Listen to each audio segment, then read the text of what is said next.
So many folks use their religion in defense of y'all's president, for voting for y'all's president. Some of you became cafeteria Christians and cherry picked issues of the Bible to support your choice, like abortion, gay behavior, transgenders, things that aren't really specified directly in the Bible, but overlooked a man who did, in fact, disobey the holy book of law: adultery, lying, cheating, stealing, eating pork. And now we're in a state of progression of Project 2025 that touts white nationalist religion and that is implementing laws to supersede the rights and protections that any other human would be entitled to by way of just simply existing. I wonder what some of y'all would have had to say if these people had focused on silencing Christianity like they're doing with mostly everything else. Okay, I know, I know. That's no way to start a show. So I'll start over and I'll be right back.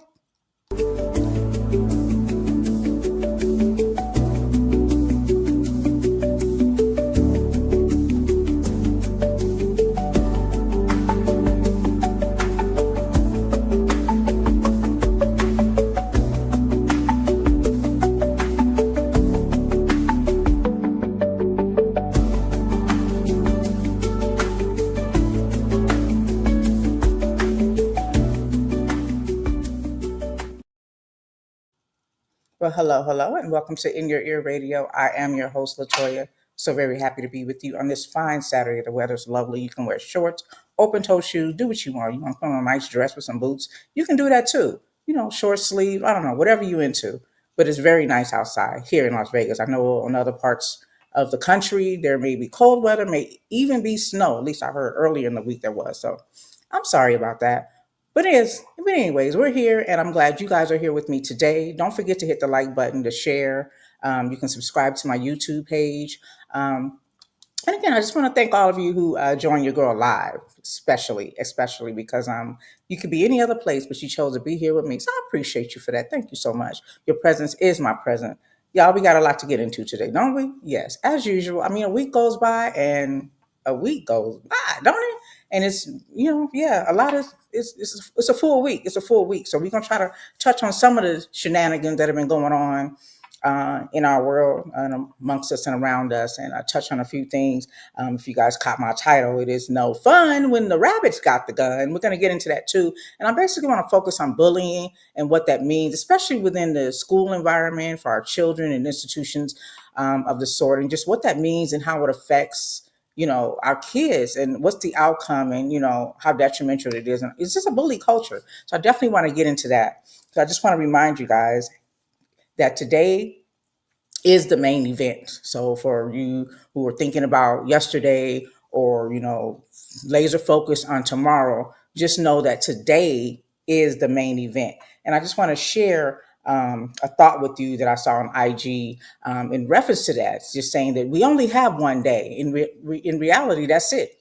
Nobody knows, the time or the hour. So technically, we just only have one day. And again, tomorrow has expired, and what's ahead of us, hey, it's not guaranteed and it hasn't happened yet. So I'm going to share that clip with you, kind of a little food for thought and inspiration. But before I do that, let me go ahead and share this video to my group for those of you who still hang with your girl in the group, and so that you can get a little taste of my live as well. I did it properly and it's done. Okay, so yeah, this clip is interesting. Just to remind us that we only have one day. So I'm going to play that and allow you guys just hear a perspective of a man who's shooting some wisdom today. Life is just one day. You born in the one day, and you live in the one day. You die in the one day. Everything happening in the one day. Today is the only your life. Yesterday is already dead. Too late. Tomorrow is not born. Too early. What you have is today. Today is the only life. Today is not the little part of life. Today is life. It's all. Yes.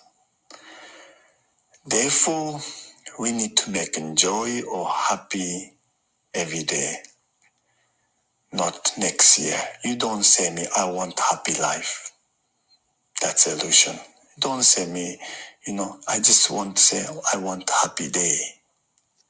Once you have a happy day, I think you have happy life. Hey, listen. So make the most of the day. I know some days we wake up with our aches and pains, our sorrows, and our grief, or whatever may be going on in our life. We don't discount that. We don't, downplay that.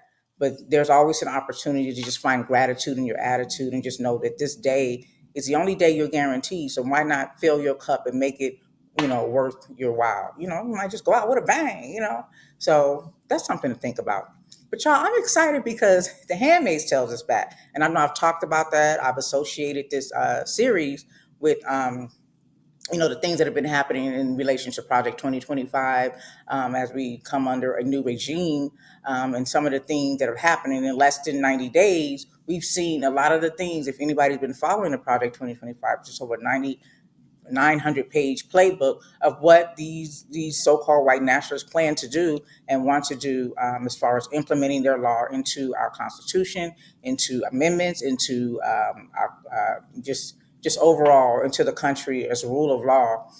They working swiftly. They're not wasting any time. They're taking advantage of this opportunity, and yeah, they're putting in work. So The Handmaid's Tale is, to me, it's like the outcome of everything that's happening now. So once they've implemented all these things, it tells a story of how the people live once all these things have been implemented. And again, it goes back to just talking about how the country is totally suppressed, oppressed, I should say, and suppressed, and that they're ruled over man. But the weird thing about it is, again, they use the whole fertility thing and reproduction thing as a factor in their religion. They still fall under Christianity. They say God be the glory and mercy. They say all of these Christian phrases and all of these gratitude phrases. I encourage you guys to watch it. I'm on season 6. It just came out.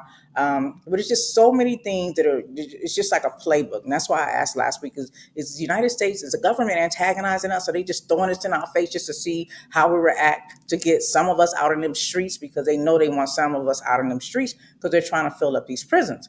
But anyway, I'm glad that The Handmaid's Tale is back. I shouldn't be so excited about it, but to me, it's like a playbook because it's real to me. It's very real. If you watch it, you can definitely see, you know, like I said, the playbook of what's happening right now. And I kind of just want to see what the outcome is going to be. Like, will we persevere? Will we take over? Will we, you know, get over, overcome fascism, because that's what it's come to, and who the heroes are, like what happens. So that's why I'm following. I'm really intrigued by it, but I understand why people haven't been watching it or not interested in watching it, because you got to protect your mental health as well. Because initially, I think this has been out a few years.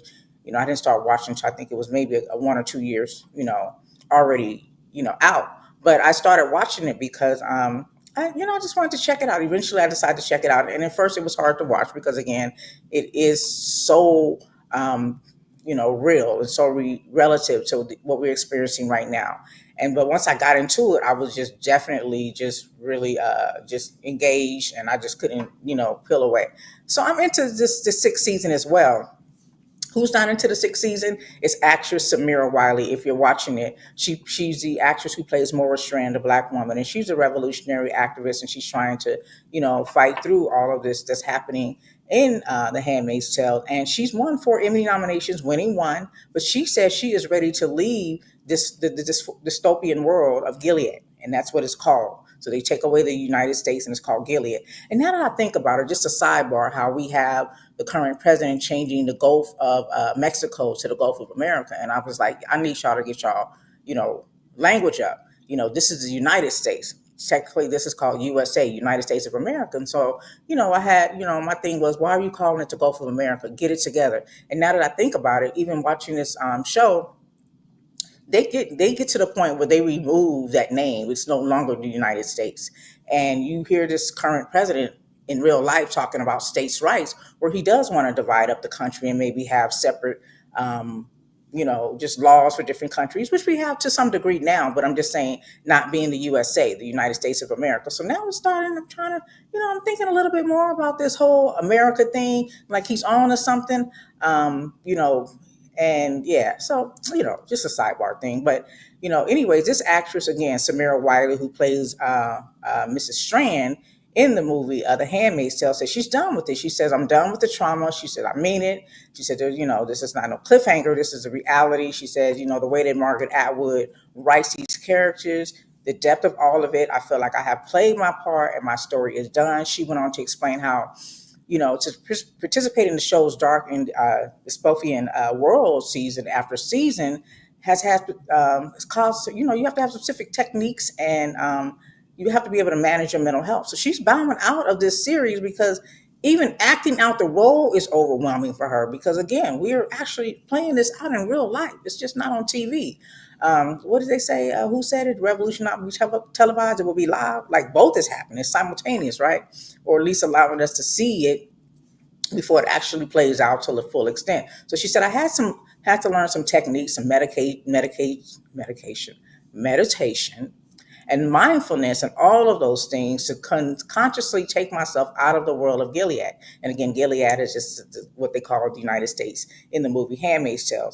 And she added that I often tell people who binge watch the show, like, please take care of your mental health. I agree. I do fall back though. I've got into two series of the.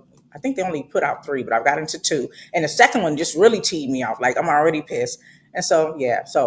But The Handmaid's Tale first premiered on Hulu in 2017, and again, I just started watching it in maybe 2024, I think. And they introduced her as the best friend of June, and you'll learn more about June if you're watching the show, who is a lead played by Elizabeth Moss. And you know, it's the reality they once knew gradually shifts to a violent dystopia where women have no rights or personal agency. The sequel and the series, The Testaments, that's what we're on now, season 6, on Atwood's book of the same name, takes place 15 years after the events of Handmaid's Tale. So it's very interesting if you can stomach it, if you know how to manage your mental health and, do what you need to do to maintain. If you're able to balance those things, I definitely encourage you to watch it just so you can understand it. What we're dealing with is really serious.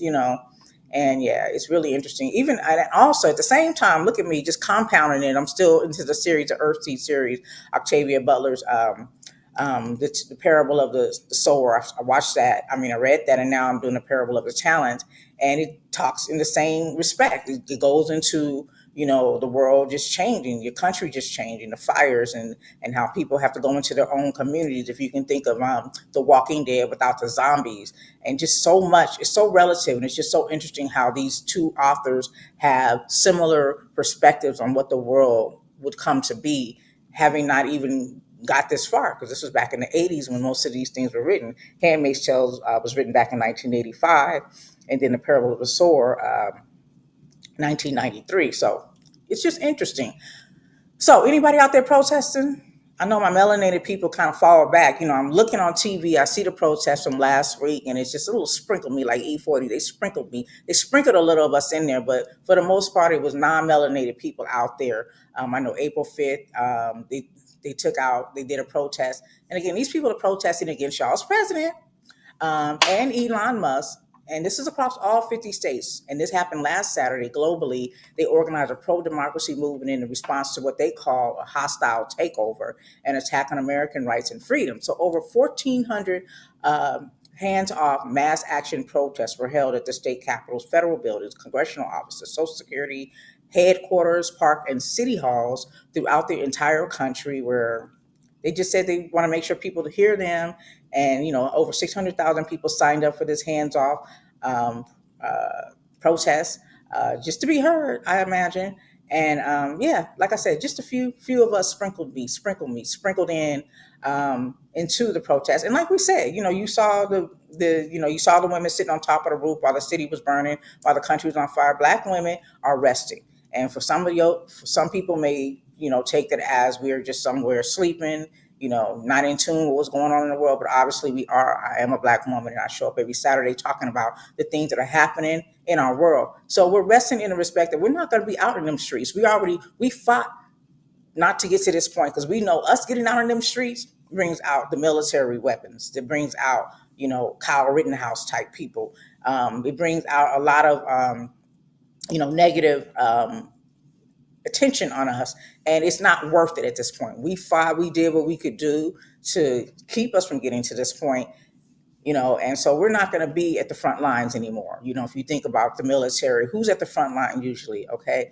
And what happens to those people that are on the front line? They become casualties very swiftly and immediately, compared to those who are still in the battle but are in different positions. You think about people in the Air Force who just push buttons and, they, can, they're not on the front lines to where their life is technically at stake. So we're not on the front lines anymore. We're doing what we got to do because we are never going to stop fighting for freedom, justice, and equality for us and for all people. But we ain't doing that. We ain't doing that. And so, so that was April 19th. They're going to have another one. It's 50501. They're calling for protests in 50 states. Are you guys joining that? The Target boycott, they're still losing money as far as they're talking about walking in traffic is low. I haven't been to Target since the initial boycott began under the Pastor Jamal Bryant, who did a 40-day boycott. I don't even remember what day it started, and I don't even know if it's ended yet. But there are, the People's Union is picking up, saying that they want to do another boycott from June 3rd to June through the 9th, through Lent. And I respect that because, during the time of Easter, a lot of people like to shop. They want to buy their eggs. They want to buy clothes. They want to buy whatever is relative to celebration of Lent and Easter Sunday. So, okay. And then Walmart, they're having one as well. There is a People's Union is also encouraging people from the 7th of April, which has started already, from the 14th not to shop. And there's a national economic boycott April 18th through the 20th. So this is a take power back from the corporations, again, under the People's Union, and that's through the 18th through the 20th of April. And they're just asking supporters not to spend any money if they can, and only at local business if they need to. So if you're, 420 coming up, I don't know, they them local. I'm just saying. Okay. All right. So also, if you guys are interested, the Poor People's Campaign, they do a lot of meetings in Colorado. The next meeting is April 14th in Colorado, the Poor People's Campaign. You can go to thepoorpeoplescampaign.org to find out more about what they're doing in order to fight against the regime. Okay. Al Green, if y'all don't know, that's a representative in the House. Y'all, the man with the cane who spoke out while there was a, what do they call that? This state of the, I don't know, whatever y'all's president was having his State of the Union or whatever it was. 'Cause I didn't watch it, I didn't pay attention to it. I just don't like to be fed lies and propaganda. But he was there protesting against y'all's president, and he's also saying that this current president may not, be in office too long. What y'all think when y'all hear that? This is between us. Okay. But anyways, what he was saying, I hear what y'all thinking, but what he was saying is basically that within 30 days, he was going to again file impeachments against this president, hoping that by midterms we can flip the House and the Senate and finally convict y'all's president, considering that it's a majority Democrat House and Senate, and get this man out of here. Because the only reason why he wasn't actually convicted, he was impeached twice, but he wasn't actually convicted to where he could be charged with actual crimes, under his presidency, or for inciting an insurrection, I should say, was because the Senate did not support that, and there was a majority Republican House. So he's still with that. So for those of you who read the headlines who says he doesn't think that y'all's president will last his full term, I don't know what y'all was thinking, but I'm gonna tell you what the man was thinking. Al Green, he said, "Let's stay together, whatever. When times are good or bad, happy or sad, and impeach." Anyway, so yeah. So also, I was looking at a clip. Shout out to somebody who sent me something that said, when folks ask Black people what they like to see happen in 2025, and it was just a face. And it just goes along with me thinking about Al Green when he said about y'all's president. Like, it was just a phase. What do Black folks like to see happen in 2025? Because I'll remind y'all, I can't count one or two. I can't even count on one hand, if I've seen one, of anybody saying 2025 was my year. We know every year we do that, right? New year, new me. You know what I'm saying? But in 2024, I wasn't seeing any posts leading into 2025 saying how great it was going to be. Yes, we were grateful. We showed gratitude. We were looking forward to the year, but nobody was really being, uber positive or ultra positive about 2025, which was the year which was going to be born, the birth year in mathematics. And so, I thought that was ironic per se, this, considering the climate that we were in, political climate, and what lied ahead. But it was just a silent meme that said, what are black folks thinking would like to see happen in 2025? And then it was just this look. So I hear what y'all thinking though when I ask y'all that. I can hear you. You ain't even got to say it. And that's the thing. That's what I love about us. We ain't even got to say what we thinking, but we know what we thinking. Okay, so it is what it is. Okay, I just want to just throw this in here really quick because I was listening to one of my favorite shows on Sirius XM Urban View, and it's One United Bank. They had a representative on that they have a initiative to get people to improve their credit scores. They spoke to the fact that a lot of black people are renters and don't benefit from people who have mortgages as far as having a credit history to showing that they pay on time. So there is a program if you guys are interested. It's called NSU.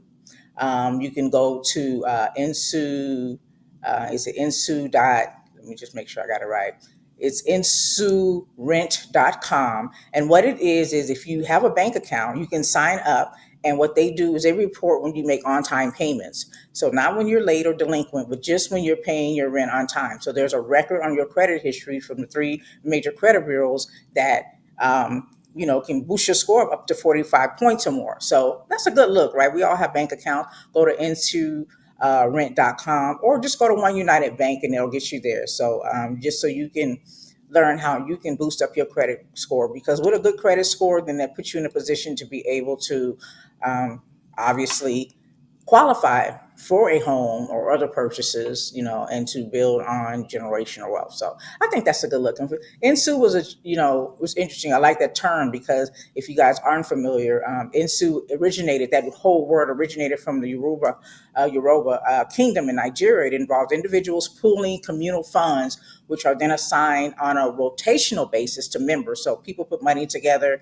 It's kind of like, I don't want to use the term pyramid, but kind of in that respect, to where people, you just pick 12 people, right? You put your money in together, and then, every so many months that money goes, or however long you hold it, whatever money you guys equally put in together, you give over to that person. And then the next month, you put money in again, and all that money that you put in goes on to the next person. So every member ends up getting a lump sum of money consecutively, and it starts over, whatever. So that's what an NSU is. So that's something that was built on the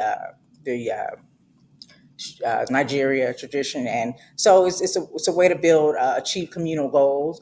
To help to grow the savings and to put people who might be in a tough spot, they have an opportunity from their community to be able to maintain, not to go broke or whatever. So yeah, go to NSU and see what they're talking about. Shout out to GB, who's always first in the chat, adding to the conversation that we're having today. He says, I'm not on social media, but I approach every day optimistically, regardless of politics. I think that the mindset literally sets the mood for whatever moving forward. Amen to that. I had to learn that because I've gone through my stages, considering the things that I've experienced, basically centered around grief. Is one of the things that help keep me strong and to keep me hopeful and to keep me positive and hopefully looking young is to have gratitude in my attitude, because there's so many things that we can think about that we lack, that we don't have, that have been left behind, or. But then if you look around, you can also add up the number of things that you do have that are with you on this one day. And it'll bring perspective. You know what I'm saying? Like if you can get up and stand on your 2 feet, there's somebody who can't, you know. So yeah, I hear you, and I say, I encourage people to keep gratitude in their attitude. Let's touch briefly on tariffs. It's not my wheelhouse, but for what I can see, we're all going to be affected tremendously by these tariffs. I see that the our current regime is playing what they call it. They're playing with the stock market, and they're doing some what do they call it? The insider trading. And it's very obvious, you know what I'm saying, the game that they're playing. But at this point, they're just getting away with stuff. Not to say we're just going to allow them to get away with it. Shout out to our representative here in Nevada, Stephen Horsford, who tore into a representative for the y'all's president's administration, who knew nothing about all of the tariffs and the twists and turns. We're going to put the tariffs on. We're going to take the tariffs off. Was not privy to what was happening next. But you in a position that should have force you to be aware of everything that's going on. But then when you have a leader such as the one that you have now, it's hard to even be feel like you have that position secure where you can have that knowledge base, because these people, they're not playing by the rules. They got a game and the rules are missing for them. So yeah, but the interesting thing about all of this with the tariffs is it was written, and it's part of the project 2025. It's designed just as it's playing out, what their intentions are. And Peter Navarro, he's part of it. And if you guys don't know who he is, he's the first he's oh goodness, he's Trump's former director, okay, of the White House National Trade Council and director of Office of Trade and Manufacturing Policy, who is now senior counselor for the trade manufacturer in Trump's current administration. It So when Project 2025, um, this part that he authored, he basically went in to say that that basically this was their attack. This was going to be their attack. He said it described what's going on to happen in April. And he says to make it clear that the U.S. must strengthen its manufacturing and defense against industrial base while improving the reliability of its global supply chains, while which requires offshoring production. The thing about these tariffs and all this money, like I said, it's just like I said, I'm not going to do too much conversation on it because this isn't my wheelhouse. I do understand that this is going to bankrupt our country, and in the meantime, those who are rich or aspiring to be rich, who put enough money in, by way of insider trading, will benefit. Shout out to the Congress, shout out to the Senate, because there's many people in those positions who are benefiting, have always benefited from insider trading. When you have someone like Martha Stewart, who went to jail, did federal time for it, we have people that we elect into office who are allowed to commit crimes, such as insider trading. And what insider trading is, when they tell you, when you know ahead of time what's about to happen, so you know where to put your money or take your money from before the ship sinks. You know what I'm saying? And so that's what insider trading is. So Peter Navarro, again, is the author of the section talking about insider trading. The first trade section in Project 2025 is titled "The Case for Fair Trade," and again, authored by him, Peter Navarro. And so this playing out, y'all. It's playing out, and I would encourage people to save your money. Have some money under your mattress, per se, how we say, and just stay alert and be aware. It's going down. It's going down. And so this is this guy as well. This just trade advisor and former U.S. President. The U.S. he was a former administration representative for y'all's president, was actually sentenced to 4 months in prison for contempt of Congress previously. You know what I'm saying? Because he got a lot of people that have broke the law on his team while he's talking about deporting immigrants. Really, what he's doing is kidnapping people and sending them to a foreign land, not back to their homeland, but he's sending them to a foreign land. But anyways, this particular guy that he has in a position to oversee the trade, the case for fair trade, and he's doing all this tariff shenanigans. He was actually sentenced to 4 months in prison for contempt of charges, with a judge had scolded him for defying the subpoena in the investigation to the January 6th, 2021 U.S. Capitol attacks. He was found guilty by a jury in 2023 of 2 misdemeanor counts of contempt of Congress and defying a subpoena from the committee. So I would encourage you guys also, if you want to learn more about trading. One thing I will say, I'm kind of scared to put my money into the stock, but I know some people do and they want to learn how to do it. But I've listened to a lot of wise women and men who, and one of the common things I hear them say is, if you want to know when to trade or when to, buy or when to sell per se, follow people, follow corporations, follow people who spend big, right? And so go to justsecurity.org. You can find out more who your congressional members who they are and where they're trading their money. So, you can follow certain companies and you see them moving money, then that'll give you an indication of where you should be moving your money as well. You know, um, it's just a lot going on. We think about Handmaid's Tale and we think about how relative that is to what's happening today. If you guys aren't aware, the SAVE Act was just passed through the House. That's a bill requiring proof of citizenship in order to vote. Yeah. Hmm. Some people might not think that's a big deal. Oh, yeah. Because what's the big deal? But the big deal is you have to pull up with your birth certificate and your social security card in some cases, or maybe a marriage or divorce decree, because for this particular issue with the SAVE Act is it's going to affect a lot of women and some people who have changed their name due to marriage. Okay, if you go vote and you show your ID and your ID has your married name, and they're saying this isn't, let's see your legal name or the name you were born with. The only way you're going to be able to prove that is to have your birth certificate, a marriage decree, a divorce decree. So it becomes very complicated. And so you see how there's a lot of voter suppression going on, right? There's a lot of voter suppression going on, and they're continuing. And for some reason, they're starting with women. Again, I'm making this relative to Handmaid's Tale because a lot of the rules and laws and regulations that took effect started with women. They took away the right from women to have birth control. They needed to consider their husband. Keyword is every woman married? Um, and that's, and kind of people were kind of okay with that. Like, okay, whatever, we'll go with that. But then other things, it was a domino effect. Other things started to happen to where they literally started stealing people's kids and, you know, disappearing folks. That's a trending word right now, considering those people who are being, taken away by way of they say immigration infractions. They're disappearing though. They're disappearing these people. They're not deporting them. Deporting is when you take someone and you send them back to where they came from, which would probably be their home country. But these people are being taken to a prison outside of where they came from, and they're not being brought back because once they get there, they're saying, "Oh, it's out of our jurisdiction." It's a lot of shenanigans going on. But back to the Saves Act.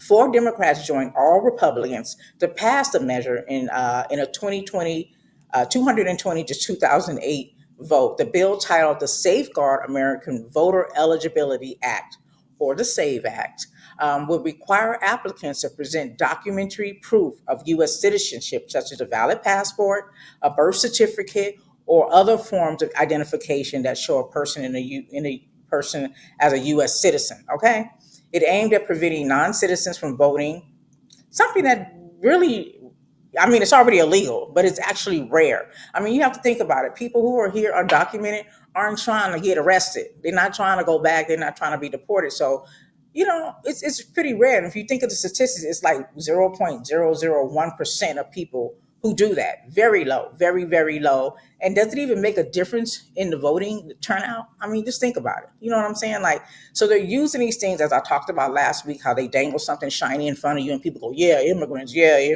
illegals, oh, yeah, breaking the law. Meanwhile, you support a person who has 34 felonies, who continues to break the law, even when judges tell him you can't ship 90 people or however many people it was over to another country without vetting them and bring them back, and they don't. I mean, which y'all worried about breaking the law. You know who I'm talking about.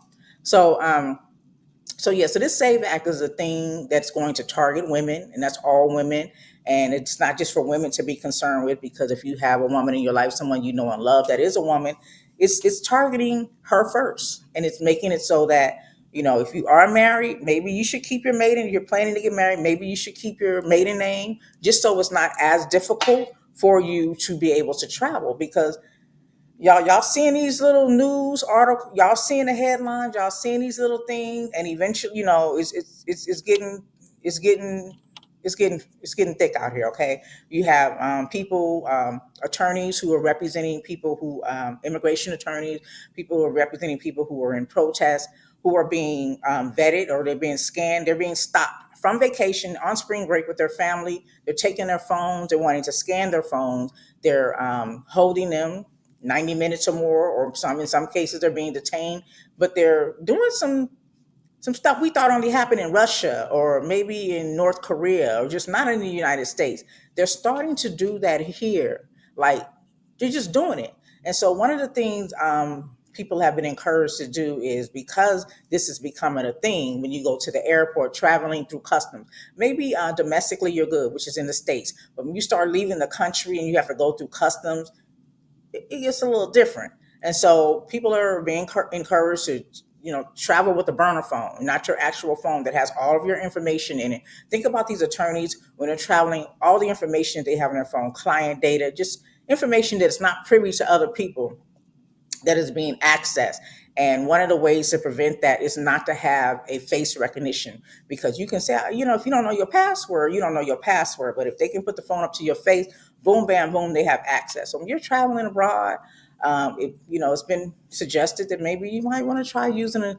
Don't take your travel with your personal phone, because they're using everything against you, everything against you. GB says when the real ID was first introduced about 10 years ago, it was said to be equivalent, or yeah, to the passport or the birth certificate, right? But it's really not. You want to have that now, and even now, I think as of May in the United States, if my memory serves me correctly, you must have a real ID to travel now to get, fly. But that's not enough. It should be, right? It should be. That was the whole point of it, right? But these people can do whatever they want to do, thanks to those who set their asses down and didn't vote or voted third party. You know what I'm saying? Thanks to y'all, or who voted for this fool who's not only, hurting the people that you thought he was going to hurt, but he's also hurting you.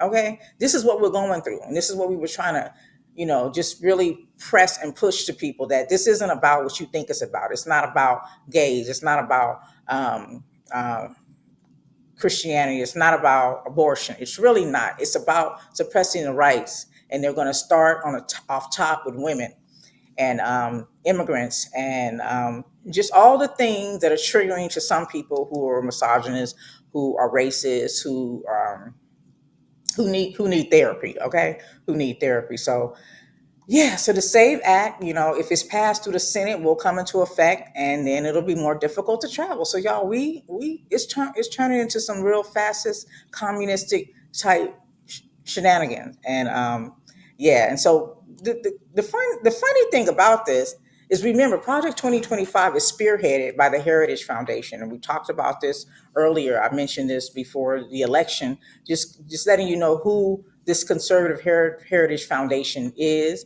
and this is their whole playbook. That 900-page Project 2025 has been around. We've known about it for a couple of years, but they've been doing it since the 80s. And, they have a strategy. They have not deviated from their plan. So while some of us say, oh, we're not getting what we want, oh, it's rigged, and they just do what they want, and, have all the apathy they can have to not fight for their freedoms and their rights, these people don't stop fighting, whether they get what they want or not. They live to see another day, and they continue fighting. And so the Heritage Foundation is keeping records. Supposedly, they're tracking different types of voter fraud, and they reportedly have 9 different types of voter fraud. They said people who are ineligible to vote, like non-citizens and convicted felons, absentee ballot fraud, or obtaining an absentee ballot, or um, filling out someone else's, basically, voter application, voter impersonation, vote buying. Now, this is when they should be going after Elon, because this man stay on TV, stay on social media, offering people hundreds to millions of dollars to vote in his interest, not in the interest of the people or what you may want, but in his interest. And it's really sad, because some people really need money, so they just like whatever, and they would go for it. But okay. And then you have ballot petition fraud they're reporting, and duplicate voting, and false registration. So again, voter fraud is reportedly as so low as 0.001%. And reportedly, the majority of people who are actually caught committing voter fraud are actually Republicans. Okay, they're actually Republicans, and that's something to think about. But I talked about this. I talked about the Heritage Foundation. I mentioned Paul Wayridge, his Paul Michael Wayridge, who was actually I don't know how he a Libra though. He was born October 7th. Ill. No, Libras don't get down like that, but I guess whatever. He's no longer with us. He died in 2008, but he was an American conservative political activist and commentator associated with the New Right.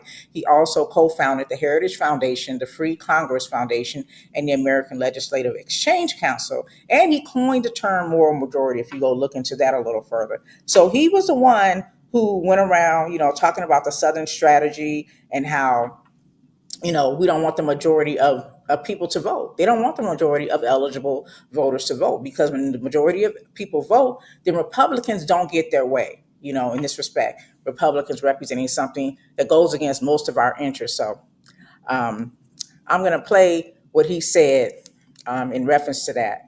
And so you guys can get a take of this is real. They have a strategy and they have not deviated from it. Um, so we just need to remember that. Let me just get this going back so you guys can hear this. This is when I struggle trying to get the clip to play. But this is Paul Raywich, and he's basically talking about the fact that, when the majority vote, Republicans don't win. Many of our Christians have what I call the goo-goo syndrome. He said Christians have the goo-goo Good syndrome. government. They want everybody to vote. I don't want everybody to vote. Elections are not won by a majority of people. They never have been from the beginning of our country, and they are not now.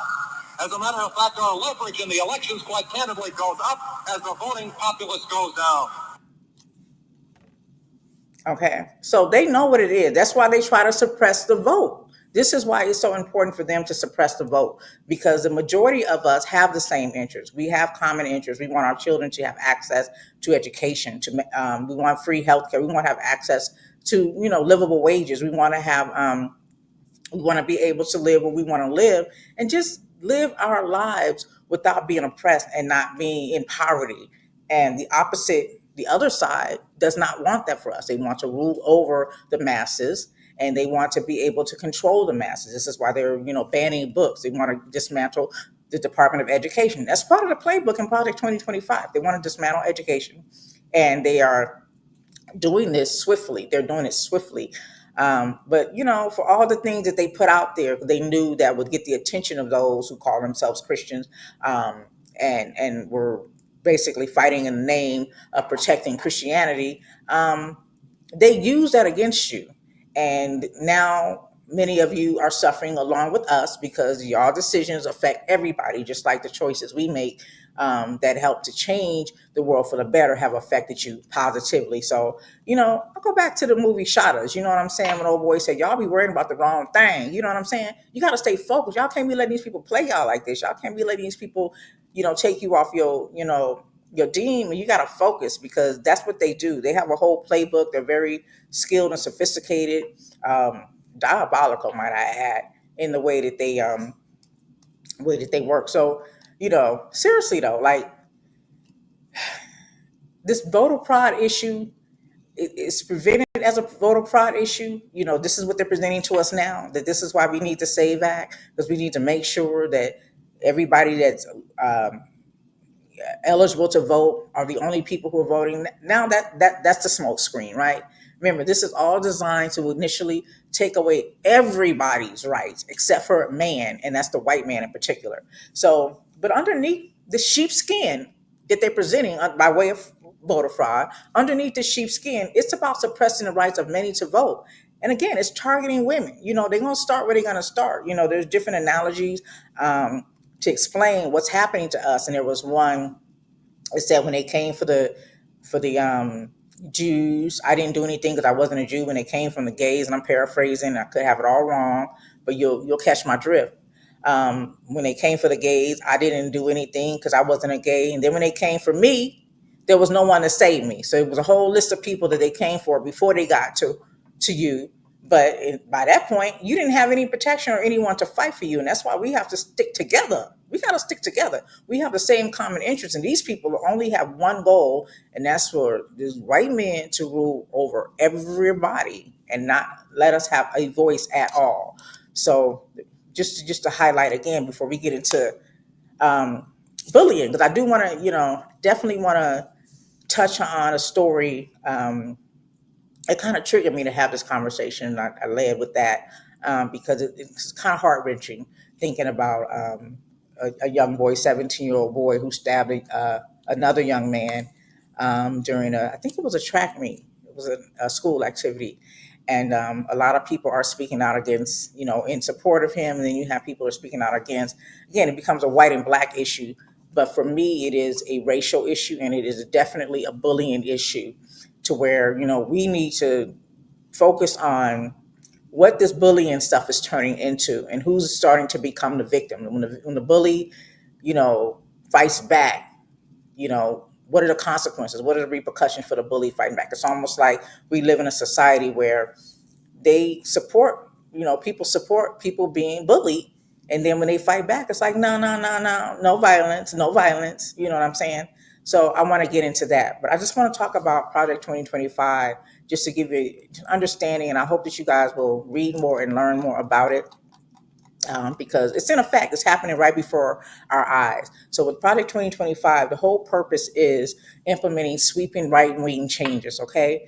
Are you right wing? Okay. To the federal government. So they want to change the federal government. You see what they're doing now. They're just letting people go without cause, including eliminating the Department of Education, reducing the scope of Medicare, Medicaid, and Social Security, rolling back renewable energy programs to create regulatory environment that favors the fossil fuel industry, limiting mail order abortion pills, and removing diversity, equity, and inclusion, that's DEI, hiring processes from federal programs. So it's a coalition of more than 110 conservative groups advocating a policy and personnel recommendations for the next conservative president. So that's what they do. So, it could have been any other Republican president. You guys got to remember, y'all's president used to be a Democrat. He switched. He even dogged out the Republicans, saying how dumb they were and they went for anything and blah, blah, blah. He has his words about that, as y'all know. He talked about everything. He dogged out the military, but he talked bad about the Republican Party. But he saw a hole, he saw a way to get in, he saw a loophole, and so he switched parties. In politics they say there's no permanent friends, only permanent interests. So he switched from being Democrat to Republican because he saw a way to get into the position that he's in now, to the point where his family, majority Democrat, were not even able to vote for him during his preliminary run for presidency. Okay, so just stay focused, y'all. Don't get caught up in the R and the D. We ain't banging over here, okay? It ain't the blue and the red. We're not blood and cousin it.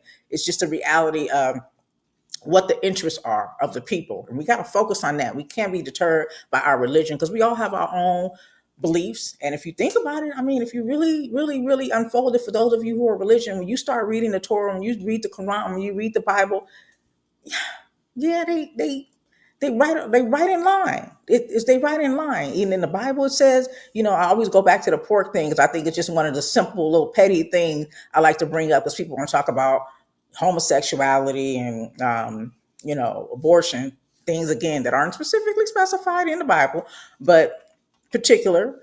Jesus cast out all the sins into the pig and pork, and it was prohibited for them to eat swine, or suggested that they not eat swine. And we see what it does. As soon as you get high blood pressure, hypertension, and all of these things, if you have a good doctor, they're going to recommend that you fall back from eating pig. Well, in the Jewish community, they're against that too, eating the pig. Okay, not because it's a hatred thing or a religious thing, more so than it is a health beneficial. You want to live long and strong, and also when you're studying Islamic religion as well, pig is not part of it. You know what I'm saying? So there's a lot of similarities in religion. So we shouldn't be banging so hard when it comes to religion. And that's why I'm more of a spiritual person, because I love and trust God and his wisdom. But man's law, you know what I'm saying? I don't trust y'all like that. Y'all be out here switching it up. You know what I'm saying? So that's how I feel about that. But, you know, it's just something to think about when we're when they're throwing all this stuff at us, when they're talking about immigration, when they're talking about people's sexuality, when they're talking about abortion. They want to ban abortion pills. All the while they're doing these things, you guys, however, they're also cutting back on Medicaid. There's a bill right now, like I said, that passed the House, and if it passed the Senate, there's going to be billions of dollars of cuts that are going to affect hundreds of millions. I'm talking about 800 million of people from having access to Medicaid. There's many children who are born under Medicaid. Having a baby is expensive.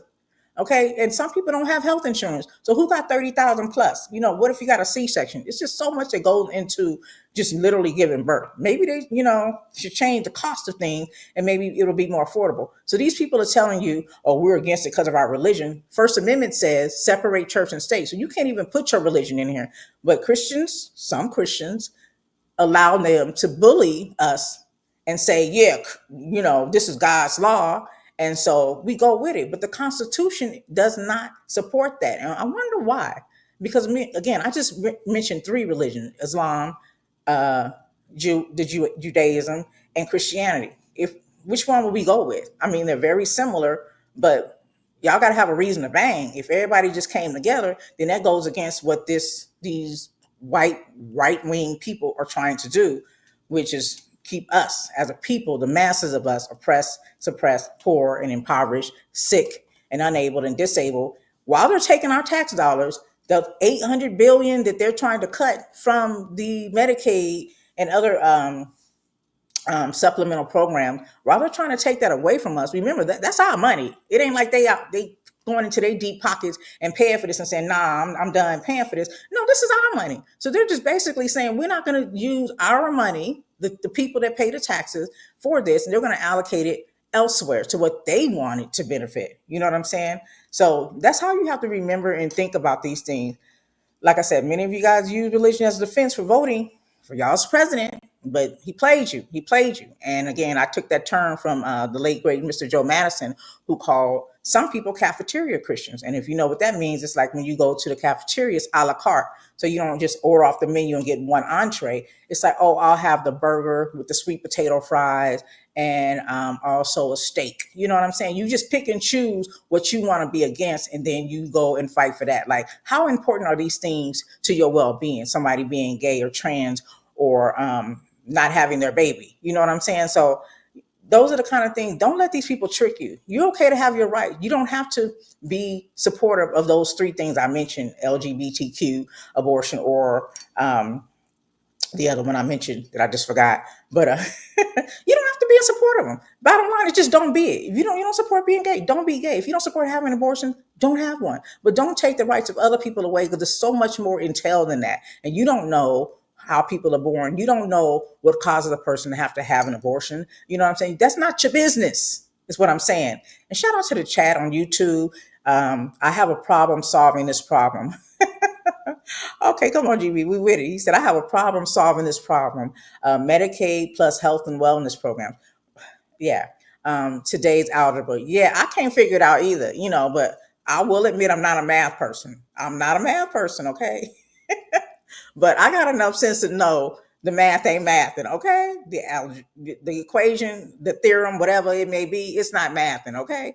And so this is what you have to think about. The same people who say that every child deserves the right to live, deserves a chance to live, are actually they're actually taking away everything. They're taking away. They want to take away free meals. This is something that was brought about by Black Panther Party. They take away free lunch. Let me tell y'all, when I was a child, there were days when that was the only time I ate. Okay, when I went to school. So it hurts my heart when I think about how evil these people are, because I could see these kids right now, being affected by this, because these people are so damn evil. You understand what I'm saying? They're so evil that they would take away these things from working families. You want people to have babies, but you don't want them to have access to health care to be able to give birth to a baby. They have to be seen by a doctor to make sure their body's being maintained. You want people to have babies, but you don't want them to have supplemental income, because you don't want to give them a livable wage. You don't want them to be able to make enough money so that they can be at home and raise their children, not two parents working sun up to sundown and not being able to be with their kids, which is why all these kids is probably, you got bullies in the streets because ain't nobody raising them. And then you got kids being bullied coming home, not having a direction or knowing how to deal with bullies because, hey, their parents are working, making sure that they have a roof over their head at the bare minimum. At the bare minimum. Shout out to Marmac, who's in the chat on YouTube. Thank you for joining me. He says, I think religion has no place in in politics. He says, in fact, once religion is brought up, I'm turned off. Amen. Amen. It's like I said, religion belongs to man. Religion belongs to man. That's something people can mix, dilute, and tamper with. It's not holy. Basically, it's mixed, diluted, and tampered with, based on whatever your strategy is in this world. What you trying to get people to do? Okay. So the math. You gonna help me with the math again, GB? He says they're subtracting the Medicaid and health and wellness, which would create illness. Yeah. Okay. Ding, ding, ding, ding, ding, ding, ding. You won. I got the answer. Yeah, you solved that equation swiftly. I appreciate you for that. Yeah, you solved that equation. And so you see these devilish tactics they're using. People like, oh yeah, in the name of God, in the name of Jesus.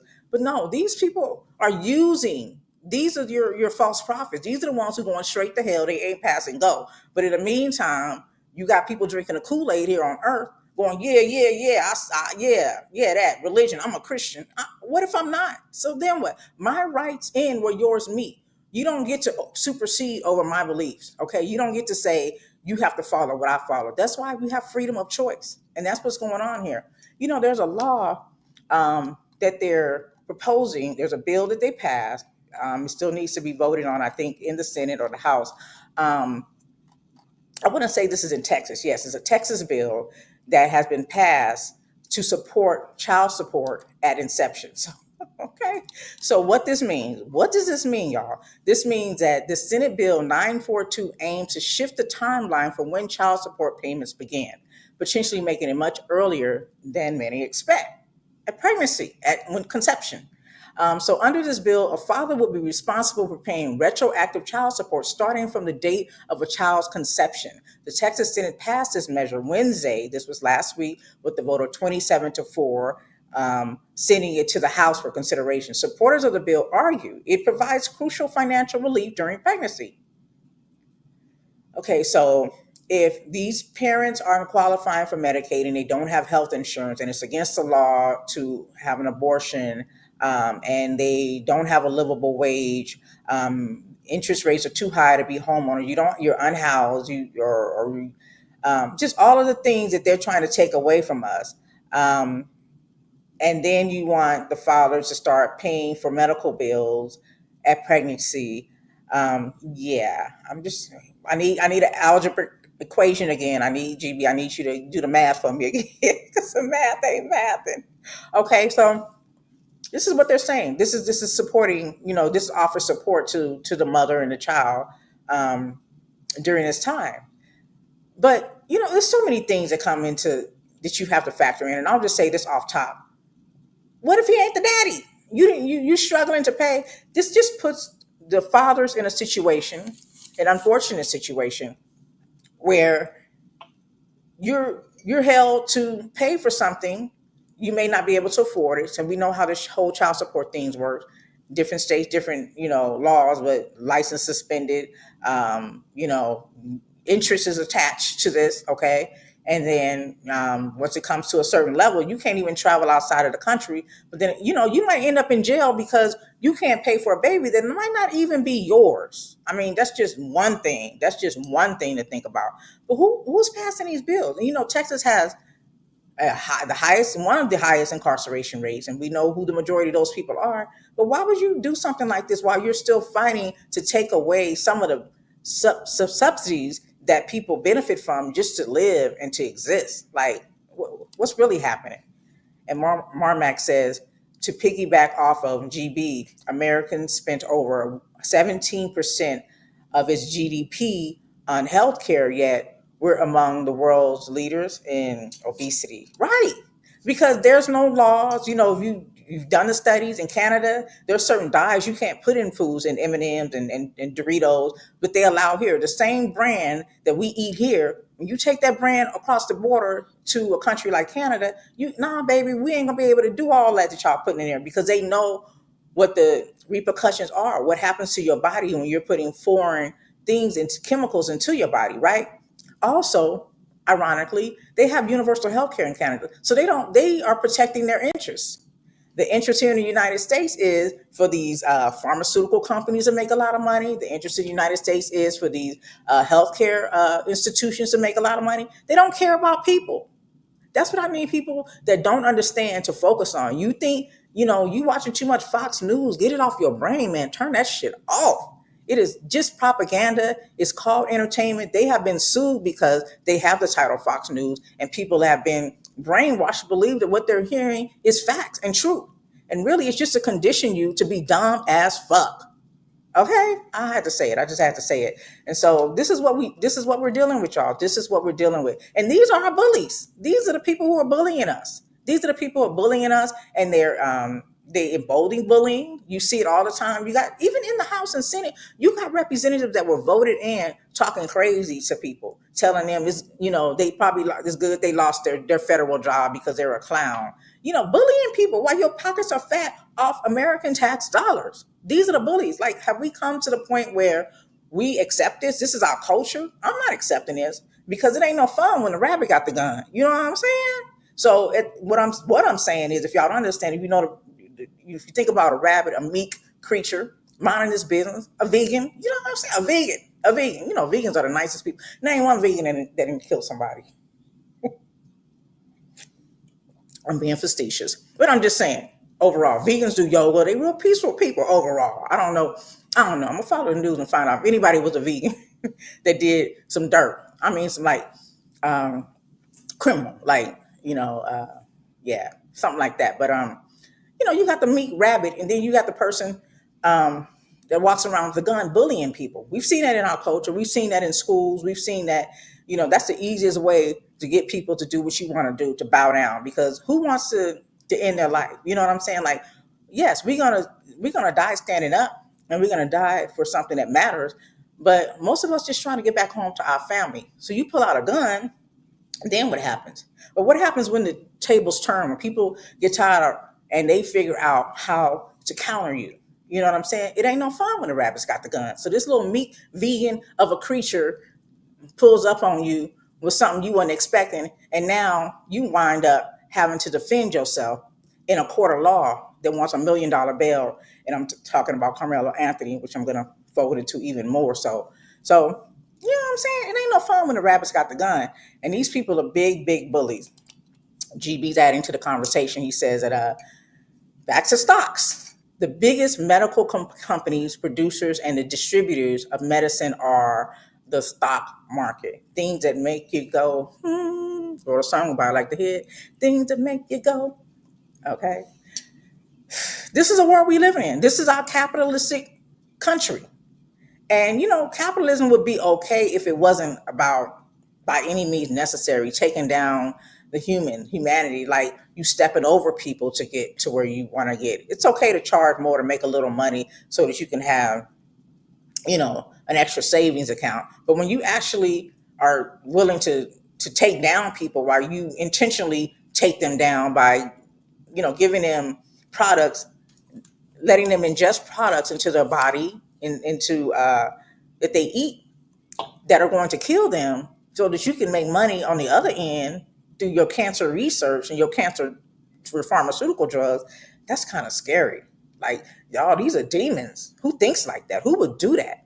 That's evil. Who would do that? Yeah, people do it. It's hard to even believe, but when you think about it and you put into perspective, we're being bullied by these people that were elected into these places because they are so clever that they know how to play with people that are, as y'all's president said, poorly educated. He loves the poorly educated. He considers them to be smart. Smart because what? They kiss the ring, because they bow down to him, they see something in him, calling him great. Like, even, I'll say this, back in the day, I used to love watching The Apprentice. I liked his character. It bothers me to say it, but I liked his character. Okay, and but I didn't know the things I know about him now, like that he, put a full page ad in the New York Daily newspaper, calling for the deaths of 5 minor boys who were accused of raping a woman. And he even said, you even heard him recently say, in the recent year or two, that they killed her and she's still alive to this day. But they were exonerated, 5 of them. They were exonerated. And to this day, this man still says that they should be locked up. And now they have a defamation lawsuit against him. And his administration fought against it, saying, obviously they don't, anything negative you say about him, he's going to push back. And so luckily, gratefully for that judge who's representing this overseeing this lawsuit, said, no, we're going to proceed. This is, you said it, and you said it. So this is what it is. So this is who people are supporting. And I say that's for those, again, the biggest voting bloc, those who didn't vote, which is over 80 million people, for those who voted third party, and those who literally said it with their whole chest and voted for this man. You did this, and you're supporting something that will not benefit you. If your whole goal is support white supremacy and to be able to have immunity and get away with the violence and things that you're doing, yeah, you'll get pretty far. But at some point, a lot of there's going to be a lot of casualties, even amongst your peers. There's going to be a lot of casualties. So, those are things you got to think about. GB says they're still dragging their feet. To ban food dyes like the red 40 dye, which is known to cause ADHD and even worse, autism. Red 40 is also in a lot of candy like Skittles and soda and various other foods. Right.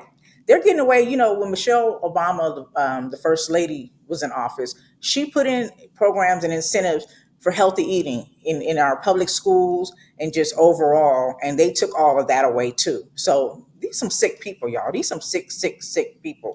But we have to remember that the revolution starts in our mind, and we just have to focus on that. That we have to have a state of mind that understands what the game is. Um, I'm trying to learn how to play chess, as I figured that it's a lot of strategy involved, and I want to be able to think more strategically. Like, I have a strategy mindset. I can see this. This is Stevie Wonder can see what they're doing, but obviously a lot of people can't. I mentioned millions of people who strayed the other way, who are not supposedly in support of white supremacy per se, but just went by way of the gay culture or trans or abortion, things that don't even affect them, that are non-factors to them. They went with that in order to support their interest in voting for this person. But you got to have your mind right. You got to think in a way that supports um, you moving the needle, moving to the next level, us understanding our goals and our role and how we can bring about change, because we have that ability. We have done it. We'll continue to do it. It's never been by the majority. It's not always, it's been a few of us, not always a mass majority, but enough of us. And KRS-One talks about this. He just talks about just how we enter the world, how our mind state should be, and how perceptions and things of that nature affect the way that we think. And I'm going to play what he had to say about that. The revolution is not about running down the street with a gun, shooting at who you think is the enemy. It's not even about a group of people getting together. It's about controlling the information that's going into your mind that affects the actions that come after that information is in your mind. This is also why fashion is such an important statement. What are you saying when you wear your clothes? When you wear a thong in an AIDS epidemic society, what are you saying about your mentality? When you walk down the street in a suit and tie, Wall Street, I'm going down, I'm working at Wall Street. In a society where the deficit is so high that we might one day get to a point where we're working only to pay taxes and then we are subsidized through milk, bread, and cheese from the government.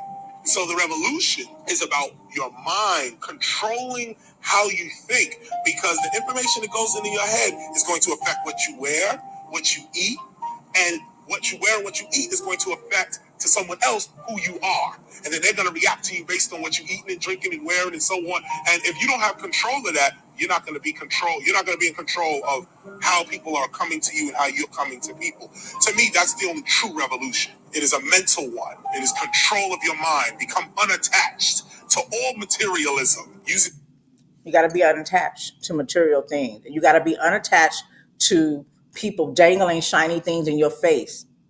You know what I mean? When it comes to certain things that really don't affect you directly.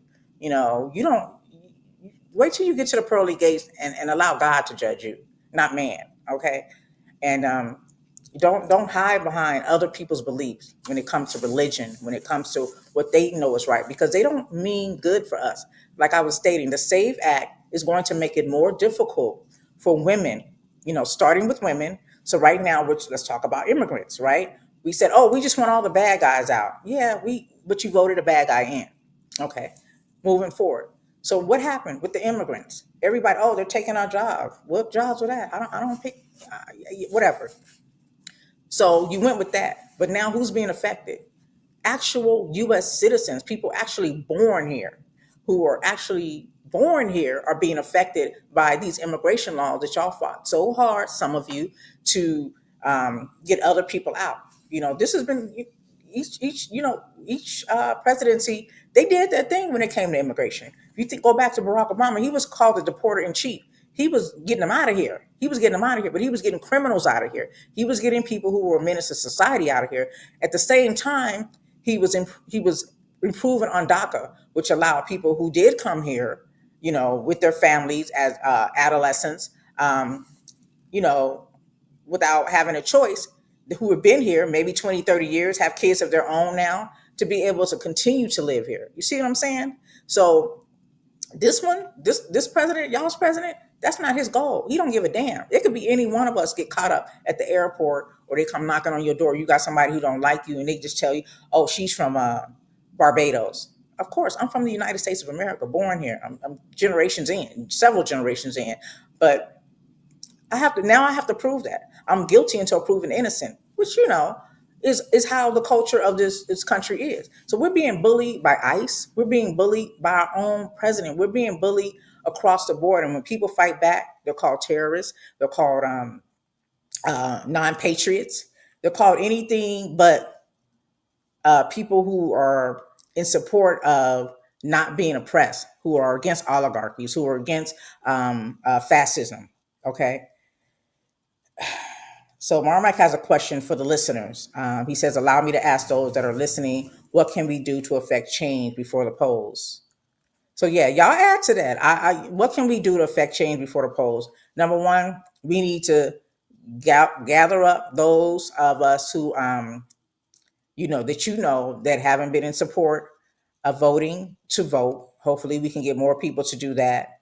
Other things we can do, is start educating the people around us, build more community to where we're educating not just our kids, but other kids, giving them, historical information about who we are as a people, about the country, all the things they're trying to take away from us.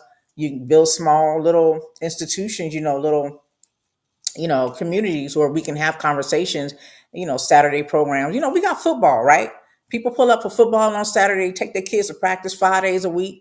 We can do that for education because knowledge is power. That's why they're trying to suppress education, because once we know the truth, we can't undo that. We can't not know the truth, and it frees us. It's also been said. I was reading a quote that said, our government does not want people to be free mentally as far as education is concerned, because then they cannot control us. So those are some of the things, and that's just my input. We got a YouTube chat in the chat that's answering, has a response to Marmac. Said, "I believe it begins early, like right here and now, sharing information, hearing one another's thoughts, and trying to meet in between, if not coming completely like-minded for us all." So another thing we can do is try to block a lot of these things that they're trying to do. Again, the SAVE Act still needs to pass the Senate. So we can use the 5 Calls app. We can get on the 5 Calls app. It gives you the number. It gives you who your representatives are. And you don't have to call your representative specifically, because your representative may not be in support of this. Your representative may have voted against the SAVE Act, which is causing people to have to bring their birth certificate, their social security card, their fingerprints. You know what I'm saying? And everybody, in order to prove that they're a citizen. So we can start by just calling it and letting them senators know, hey, yo. Like I say, off the watch, we got to be like Eminem was calling, just not, don't do that. But I like to add a little levity. So, but yeah, those are some of the things we can do. They might sound minor, but the squeaky wheel gets the oil. These senators, a lot of them, Republicans specifically, have stopped public town hall meetings in their cities and states because people are coming in there mad. And trust me, it's the white people. It's not the melanated. Because like I said, we resting. We ain't at the front lines no more. This ain't the army. Okay? This ain't the army. Okay? So we're not at the front line. We are, but they are still pulling up. You know what I'm saying? And we sprinkled in there. Shout out to E40. We sprinkled in there at these town hall meetings. But these people have fallen back from having town hall meetings because they can't stand the heat. So they didn't got all the way out the kitchen. Okay? So it works, is what I'm saying. And if it didn't work, they wouldn't be trying, overtime. They wouldn't be pushing so hard to suppress our vote if these type of things didn't work. So I would encourage you to vote. I would encourage where we have, all these athleticism programs going on, where which is nothing wrong with that. We want our kids to be healthy and get their bodies moving. But we can also have, educational programs on food and what to eat, and just find a fun way to educate kids on eating healthy. eating things that won't cause them to have ADHD or Alzheimer's and obesity, educating them on who they are. It's so many interesting things we can learn about ourselves, but that we don't know because it's not being taught. The information is there. The truth never dies. It doesn't change. It's still there. It's still out there. So yeah, I encourage you guys, if you're in the chat, to add to the conversation. Let us know, what do you think we can do before at least, before we get into the midterms, what we can do to make things better. Again, I want to encourage you guys to go to the website of security.org. You can learn so much, not just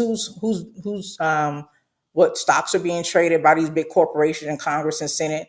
You can learn about what's happening with AI, climate change, congressional oversights, disinformation, human rights, immigration, intelligence activities.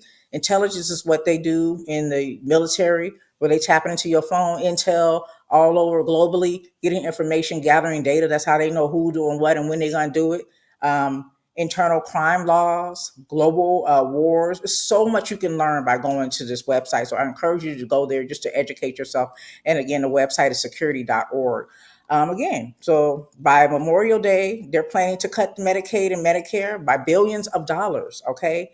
And again, more than 72 million people have Medicaid coverage, you guys. 72 million people plus. And this is going to be a big deal. And also, they're trying to propose making it so that there's different stipulations. So they want a work requirement to be modified. So a minimum of 20, you have to work in order to qualify for Medicaid. You have to have a minimum of 20 hours per week or 80 hours per month of work in order to qualify for these for beneficiaries from age 18 to 64. 18. People that should be probably in college. Okay. And also the varying exemption policies for certain groups, such as people with disabilities, caregivers, and parents of young children. There's going to be varying exemptions. That's pretty broad. And considering they don't care about people with disabilities, remember they going into Social Security, which is going to affect people with disabilities. Okay. Also, one of the requirements that they're trying to impose on 36 million people who will be affected by these work laws is different standards for proving disability or exemption status. So there's going to be different standards. So they're trying to switch it up. You know what I'm saying? Like, some people have mental health disabilities, physical disabilities, all different types of things that don't allow them to work full time or to work at all, who can benefit, who may have paid into the system. If not, so what? We have paid into it. I'd rather this money go to helping someone survive than for it to go into more blowing up more countries and innocent women, children, and men. Okay, that's how I feel about it.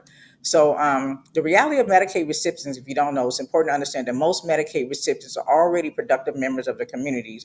A 2023 survey revealed that 71% of working age adults on Medicaid are either working full-time or part-time or in school, and another 12% are caregivers for others. Okay, so some people can't work full-time because they're taking care of parents who may have disabilities or whatever's going on, or family members. Okay, but these statistics don't capture people like other just other people with disabilities. It's just so many different scenarios I can come up with.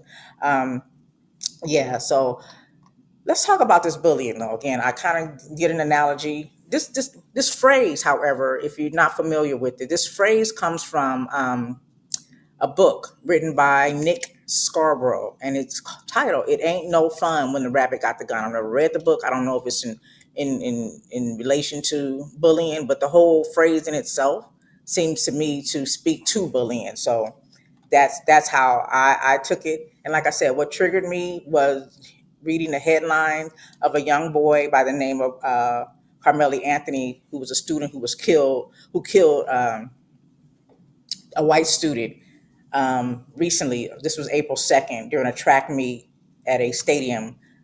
It's called Kai Kendall Stadium, I want to say. So the Frisco Police Department said that an altercation between two students identified as Metcalf and Anthony resulted in Anthony, being the accuser, of stabbing Metcalf, which is being the victim, in the chest. One witness said that they were with Metcalf under their school's tent during the track meet when someone they didn't know, identified as Anthony, came over to them. So the witness said that Metcalf, again, Metcalf being the alleged victim, told Anthony, the alleged accused, to leave. Anthony allegedly grabbed his bag, opened it, reached inside, and said, "Touch me and see what happens." Once they started, so he got touched, and then they saw what happened. Unfortunately, and I don't condone, violence or, unaliving a person. People don't come back from that. It's unfortunate that sometimes that's what it ends up being. But reading this story and just knowing that, if this information is true, that Anthony was being bullied by these boys prior. They had been, using racial slurs. They had broke his phone. They had done things prior to the point where when they saw him at this event and told him to leave as if that was their land, their property, and their right to do so, he was prepared. And he defended himself, allegedly. He said it, and reading what I know, it appeared that that was the case.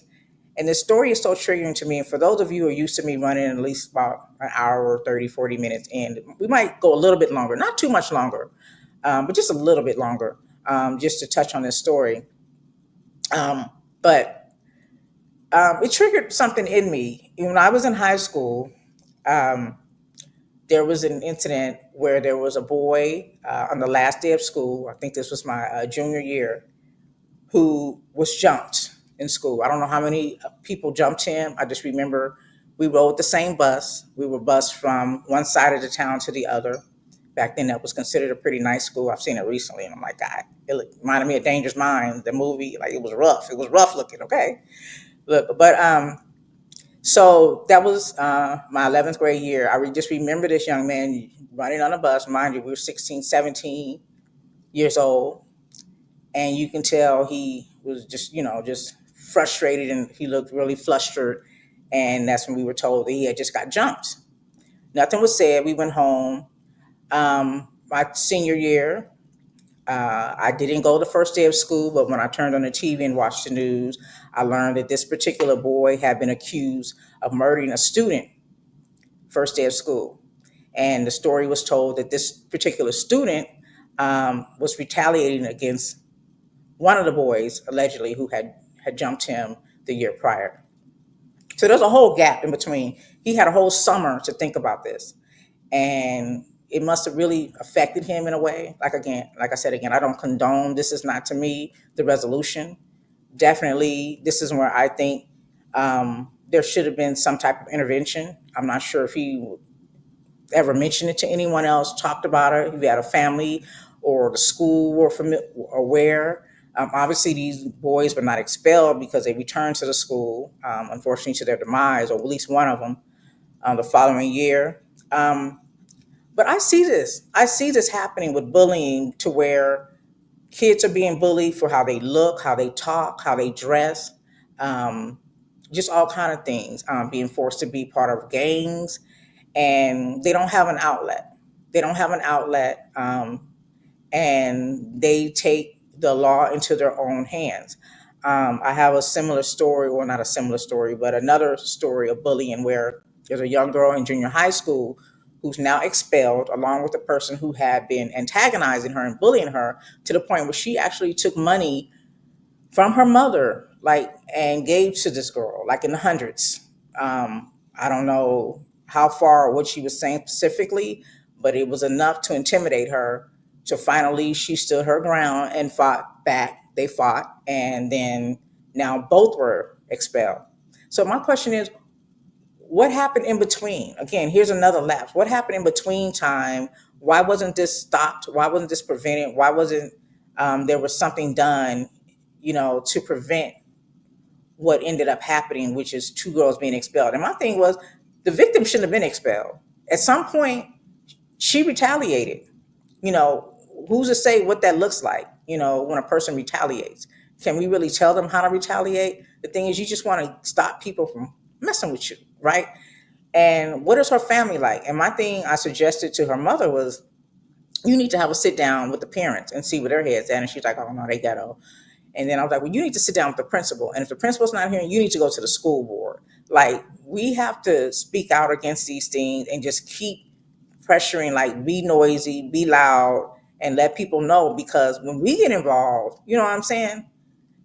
Listen, there's a saying that says, if a black person tells you you met the right one, you messed with the right one today, they in fact do not mean that you have messed with the right one. Okay? We mean it's about to be a misunderstanding and some furniture moving.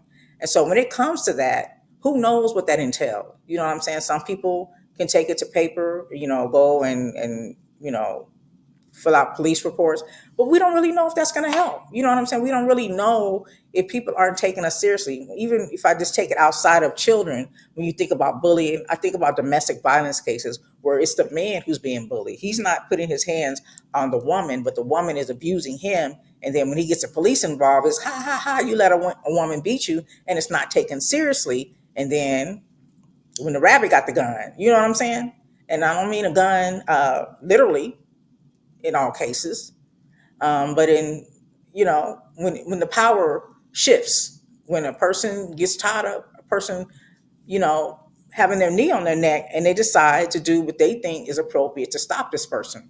And unfortunately, sometimes it comes down to someone losing their life, and it's sad and it's unfortunate. But I just feel like in this situation, just reading everything about Carmeli Anthony, a young boy who stabbed another boy, there was things happening before. And what he decided to do was to be prepared in case he came into contact with this person again. And I don't know if he had conversations with parents, with other people, but if he just was in the back of his mind making up his own resolution to the problem. And, just talking about everything that I've talked about up until this point, we live in a bully culture. We have a whole president that bullies people. If you say anything against this man, it's y'all's president. It's becoming intimidating to the point where you have to worry about flying, especially globally. Um, you have to worry about your job, your phone being scanned, like all for the things that people come to this great country for, just the freedom of speech in itself. That has been taken away because even if you're not fearful, even if it's not lawful, even if it doesn't happen, it's in the back of your mind of what could happen if you speak out for yourself, if you defend yourself, if you speak out against, yeah, if you speak out against these situations. And Marmax says simply, sometimes a rabbit is smarter than a hunter. Can you elaborate on that? When you say that? The rabbit is smarter than a hunter. Is that at the point where there's a retaliation, a way of stopping them, or at what point do you consider the rabbit being smarter than a hunter? If you don't mind elaborating on that. Um, the family of Carmeli Anthony says that he's a 4.0 student with multiple college offers. He was a well-behaved kid. He had zero criminal history. He was just at a track meet. Some twins asked him to leave. Um, they said that they had never seen him before, which they are saying that is a lie. They told him to leave and attempted to jump him before attacking him. They had took his belongings, allegedly broke his phone, as I stated, and stomped on it. And these twins, one which who lost his life, have been known to be bullies.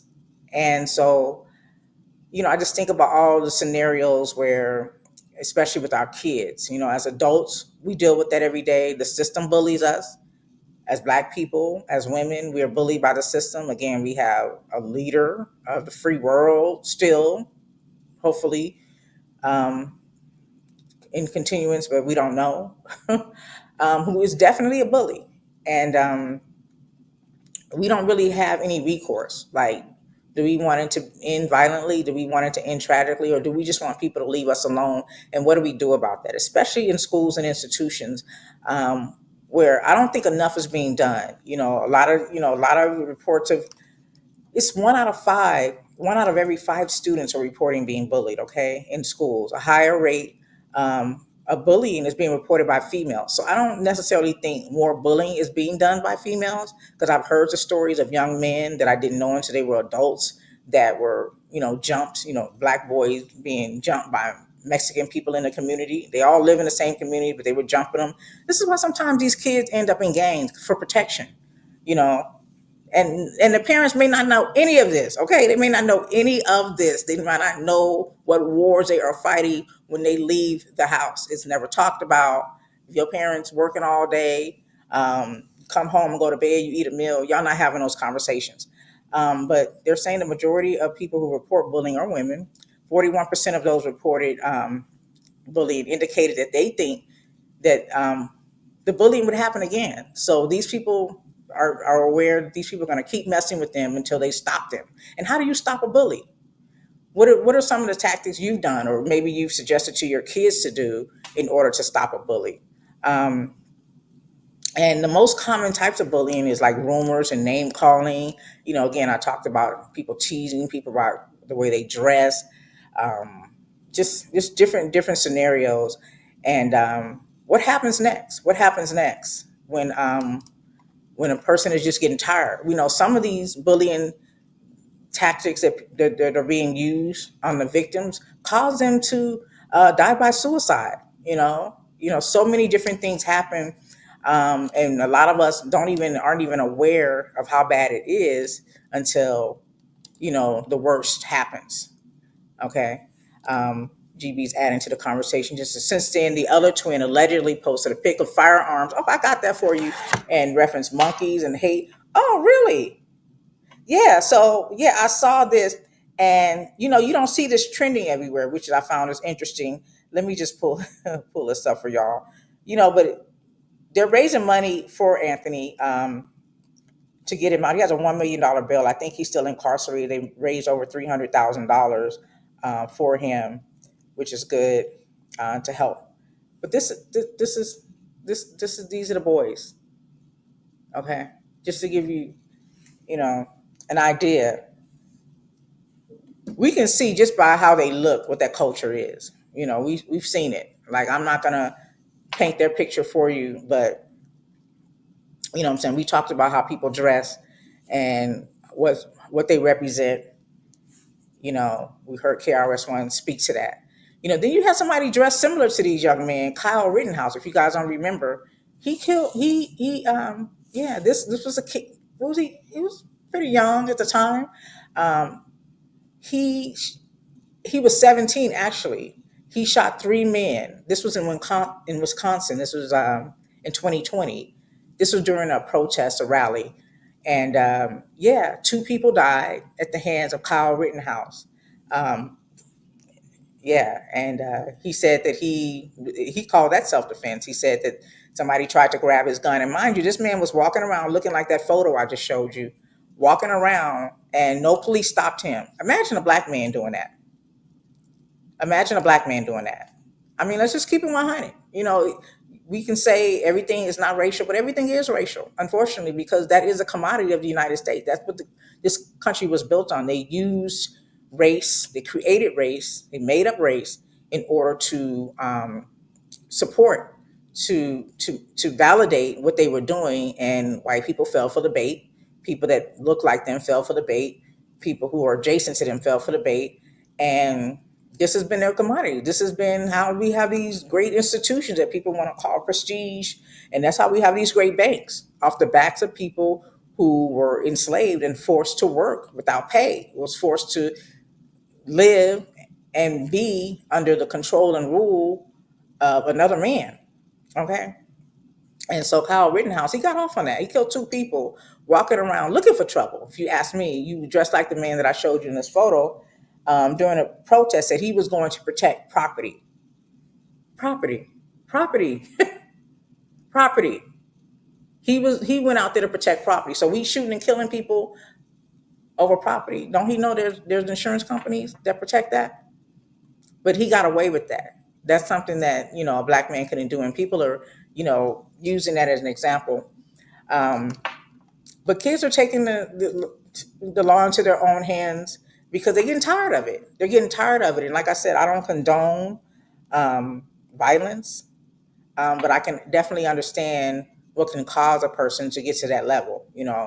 And I think that it's the culture we live in, and it's unfortunate. I'm going to read a long post. Stacy Patton, if you guys aren't familiar with her, she's an author of a book I have called Spare the Kids, Why Whooping Children Won't Save Black America, and she also has a new book, or what is it called?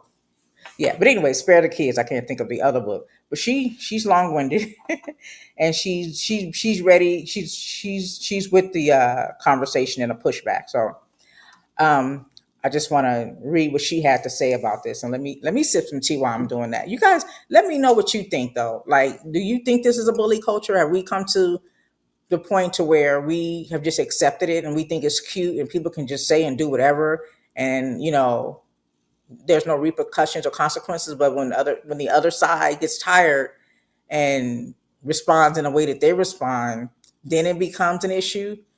Like, what do we do? Do you have any recommendations as to how do we get in front of this? How do we stop this? I know so many different situations. I gave you a couple of scenarios, but I know kids who've taken guns to school because they got tired of being bullied.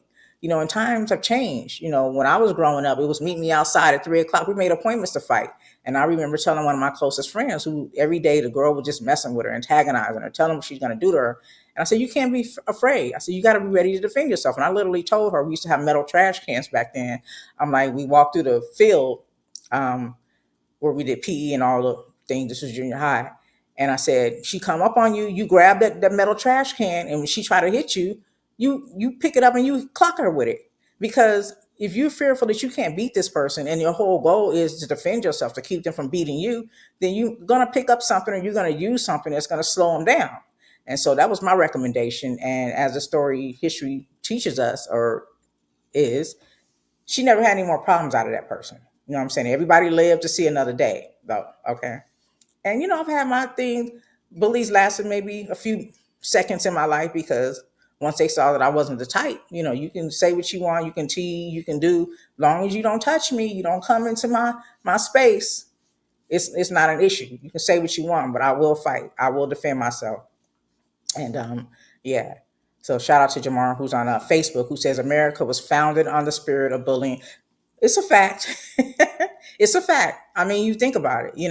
You steal people, you bring them to a foreign land, and then you whip them in submission. You make them forget their name. You beat them until they forget their name. You beat them until they don't try to fight when you rape their wives and their daughters and their children. You have them work sun up to sundown, or you whoop them, and to the point where you even instilled it into those other enslaved to be a bully to them as well. You had us slave catchers and slave watchers and things of that nature happening. But I want to read this long post from Stacey Patton, who again is an author who's responding to the situation again, talking about Carmelo Anthony. When I first saw this, I was like, not the basketball player. Do we got a son named Carmelo Anthony? But anyways, so she says, many of you have asked me to weigh in on the Texas high school stabbing incident. So here it is. I believe Carmelo Anthony. This 17-year-old black boy is sitting behind bars with $1 million bond on his head, charged with first-degree murder. News outlets are depicting him as a thug. Social media calls him a savage. We're watching a one-sided, sympathy-soaked narrative unfold for the white family, with every effort made to humanize their son, who was allegedly the aggressor. Nobody's interrogating the deeper issue here. Why did the white boy feel empowered to remove another student, especially a black one, from a public school place he had every right to occupy? That's not just bullying, that's racialized gatekeeping. That's centuries of entitlement showing up in a high school bleacher dressed as authority he never actually had. Strangers are asking, what kind of parents raised Carmelo Anthony? They asked that? They asked the same question about Trayvon Martin when he was hunted down for walking home in a hoodie with Skittles and iced tea.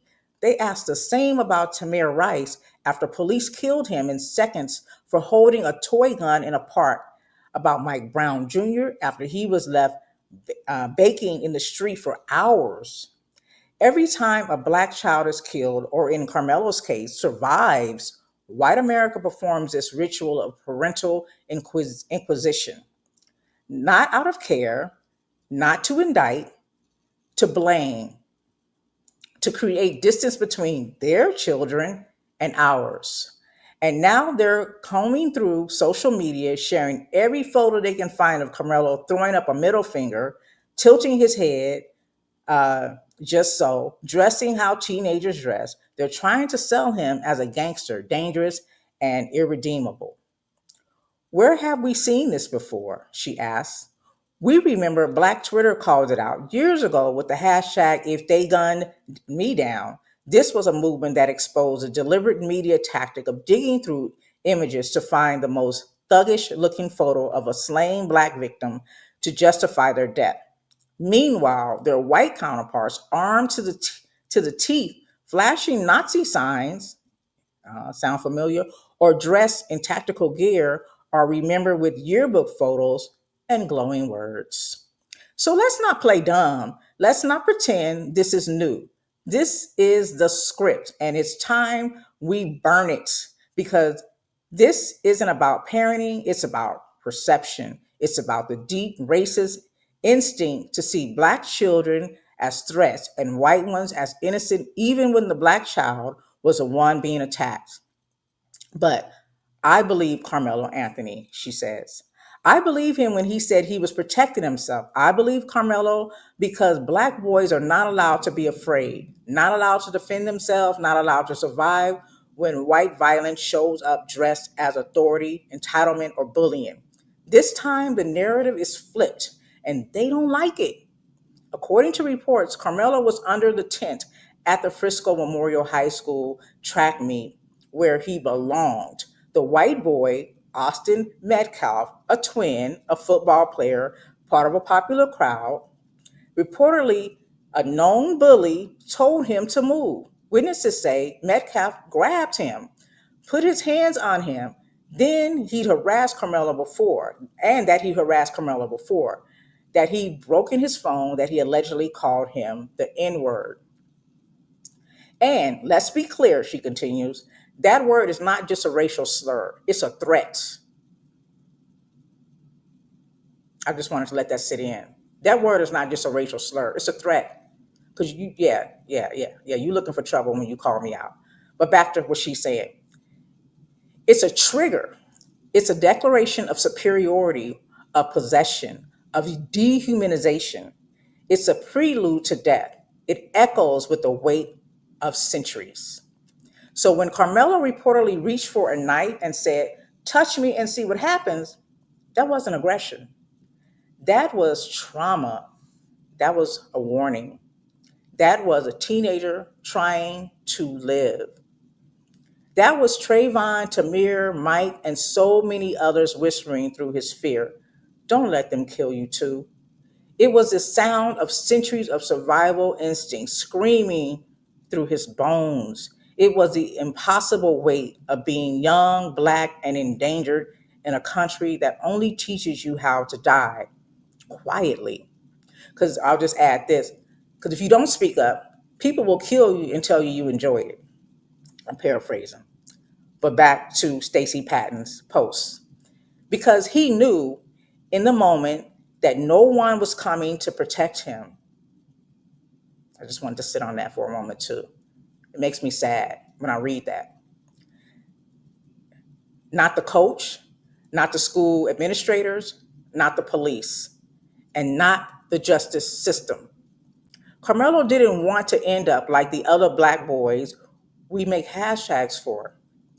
Let's talk about this photo, the one of Austin Metcalf and his twin brother posing in full camel bodies, postured like they're ready to make war on something or someone. This is Trump's America, where white men and boys are increasingly emboldened to assert dominance through intimidation and violence. And this photo speaks louder than words. Just look at it. You can see it in their faces. The dead eyed stares, the rigid posture, the tight grip on those weapons of war. You can feel the performance of power. These aren't just kids posing for a picture, they're modeling a certain kind of witnesses that's armed, unbothered, and entitled. That posture says, I dare you. It's the physical embodiment of a culture that teaches white boys that they can control who belongs and who doesn't, who stays and who gets pushed out, who deserves safety and who doesn't. The same energy showed up in those bleachers when Austin Metcalf tried to remove Carmelo from a tent he had every right to be under. That same entitled posture, that same unspoken belief that whiteness grants you the right to be condemned, the right to command space, bodies, and boundaries, that power was challenged when a black boy didn't bow or back down. Because Carmelo didn't fold. Mm-mm. He protected himself. And now he's being punished for surviving. Ask yourself, she continues, what kind of environment breeds that kind of energy? What kind of parents are raising these kinds of boys? What kind of town celebrates young white boys with weapons while criminalizing black boys with fears? Do a quick Google search of Frisco ISD or the town itself. You'll find a pattern: racial slurs, exclusion, incidents brushed under the rug, the kind of place where whiteness feels untouchable and black kids feel like targets. And that's exactly what Carmelo was, a target, not just of a bully's fist, but a larger unspoken rule in America. White boys are allowed to assert power, and black boys are punished for resisting it. So, when Carmelo cried in the back of that police car, when he asked if that the boy he'd stabbed would be okay, when he told the officers I was protecting myself, I believe him. That was the trembling honesty of a kid who didn't want to die. Ask yourself, why a black teenager felt the need to carry a knife on his person. What kind of white violence had he already survived to think that was necessary? What kind of silence surrounded that bullying? How many times had he reported it and then was ignored? We'll likely never get the full truth. But what we can do is stop demonizing the teen who lived. Stop pretending like the child who died was an angel. Stop expecting black boys to be martyrs to make their trauma legible. Carmelo Anthony didn't want to be the next name on a t shirt or the next hashtag.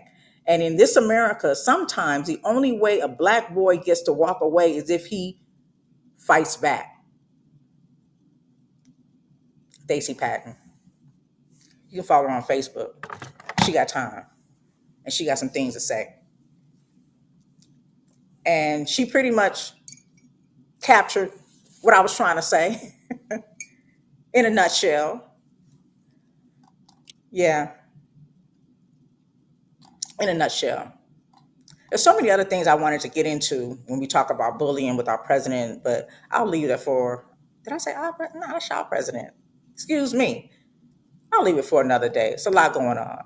Um, but yeah, I just wanted to marinate on that. I think she really unpacked that in a way that we really need to really think about and not allow these people who push propaganda on us to make us think that we don't have the right to defend ourselves and fight for ourselves. Because if these type of people weren't out here doing what they do, we wouldn't have these type of situations. And that's just what it is. I also want to give a shout out for April 12th being a day that the Free African Society came about. It was a non-denominational religious mutual aid organization that provided financial and emotional support to newly African slaves in the United States. The FAS, for the Free African Society, was formed in 1787 in Philadelphia, Pennsylvania, by American preachers Richard Allen and Absalom Jones and other free African Americans. The mission of the group was to provide fellowship, a space of worship, and monetary support for members of their families in the case of sickness or death. The Free African American the Free African Society constituted the first African American mutual aid society in Philadelphia and one of the first such organizations for African Americans. So, for those of you who may not know, we know about the 1865 act that freed the enslaved. But there were some enslaved people who belonged to free states before the 1800s. So some of those free states were up to the 1840 census and the Fugitive Slave Clause of the U.S. Constitution. They ended up implementing the Fugitive Slave Act of 1763, which was, again, the Fugitive Slave Act of 1850. This was all brought about due to, again, in the 18th century, slavery was legal throughout the 13 colonies, after which rebel colonies started to abolish the practice. So Pennsylvania abolished slavery in 1780, and about half of the states had abolished slavery by the end of the Revolutionary War or in the first decades of the new country. Although this did not always mean that the existing enslaved became free in Vermont, having declared its independence from Britain in 1777, and thus not being one of the 13 colonies, banned slavery in the same year before being admitted as a state in 1791. But just before the Civil War, there were 19 free states and 15 slave states. And I bring up this to just mention again the Fugitive Slave Clause that went on to say that if you were enslaved, you did not become free by entering a free state, and you must be returned to your owner. So there was enforcement of those laws, and it became one of the controversies which rose between slave and free states. And just reading what Stacey Patton said, and just knowing the situation with Carmela Anthony, that mind state still exists. People feel entitled. They feel like they can tell us where to be and where to go. And if they can't do what they can't get us to fold, then they inflict the pressure. And some of us just don't fold to the pressure. And that may be the case in this case. And again, I do feel like we are in a culture of bullying, and we have a representative who is called the President of the United States, number 47, who emboldens bullying, who emboldens just disrespect, no decorum. And, this is one of our biggest issues. It's been around since we've been on this continent amongst these people who were exiled. They were actually pushed out of their country in Europe. These were called the undesirables. These were actually criminals, thieves, rapists, and all of the sorts. They were pushed out of the continent. They were pushed out of Europe and found their way to other Caribbean islands and here in the United States, and slaughtered the natives here and took over the land and went and caused havoc on another continent and brought people here to work for them and build the country as we know it today. And their offspring, it's in the DNA, but their offspring are here, and they still have that same, some will call mental, what do you call it, mental health issue. But they still have that wicked ways about them. And this may be one of those cases, unfortunately. So for those of you who say, yeah, if I was enslaved, I would have done this, they couldn't have done this, they couldn't have done that. Whatever you're doing right now is what you would have been doing then. It's just a fact, because we are still fighting. Carmelo Anthony was fighting, and all of the people we mentioned, Tamir, Trayvon, so many unnamed people, we'll never know their names, have fought, because there's a sense of entitlement. People feel like they can rule over us and treat us any kind of way because the system may allow them to get away with it. I also had a post, I don't mind saying her name because it was public. Her name was Coretta, and she had a pushback in regards to this conversation. I just want to remind you of these boys. Sting Patton referenced her photo, and some of you in the chat did. But Coretta was basically just summing up, stating that, she just didn't think that Carmelo has a chance. She said, no matter what the lawyer, no matter what the argument, no matter what, that young black man is going to prison for the death of that young white man. Y'all can debate until you turn blue. He going down. This is America. Change the GoFundMe to money for prison commissary. It is what it is. He won't win this case like George Zimmerman did. He's black. If he was white, the argument would be legit, but he is black. It's a wrap. Only because he's a black. She said that's just her thought. Of course, I had pushback on that because I just don't even, even I can understand, even though I can understand her perspective, and I feel like she, in her spirit, she's defeated. I have a fighting spirit that won't allow me to feel defeated, even though I know the odds are against us in this case and in many other cases where we are, in fact, innocent, just defending ourselves, just trying to live. I won't have that defeatist energy. I won't put that into the universe. I won't allow the universe to work on my behalf to make what she said come into fruition. So my pushback was just, I still, if this was your child, if this was someone you knew and loved directly, because you don't know him personally, would you still be saying that publicly? Or would you be saying, we're going to do everything we can? This is going to be a hard fight, but we're going to do everything we can because, as Staten Patton said, I believe you. And based on the history and what we've had to go through, I understand, I empathize and I sympathize, and I'm sad, that you're going through this. And yes, we're raising that money for your freedom, not your commissary. And so that was my takeaway. And I want to keep putting that energy out to him and his family. My heart breaks for him being 17 and being incarcerated. I don't know if he's in a juvenile facility or if he's actually amongst adults. But again, if this was someone that I knew and loved closely, I would be sad and I would be heartbroken. So I still have that same feeling in my heart for a man, a young boy that I don't know, and his family and his mother, who wants that baby to have to go through that. But, yeah, I just wanted to have that conversation and just put something on our minds, that, our kids are being quiet about what they're experiencing. We don't have a clue about what they're experiencing. And we need to talk to them more. We need to go back to having at least one meal with them at the table and just saying, rate your day from 1 to 10. And what was your high and what was your low? There's one of the things I could appreciate about my mom is any given day I could come in and have a conversation with her and tell her about my day, good or bad.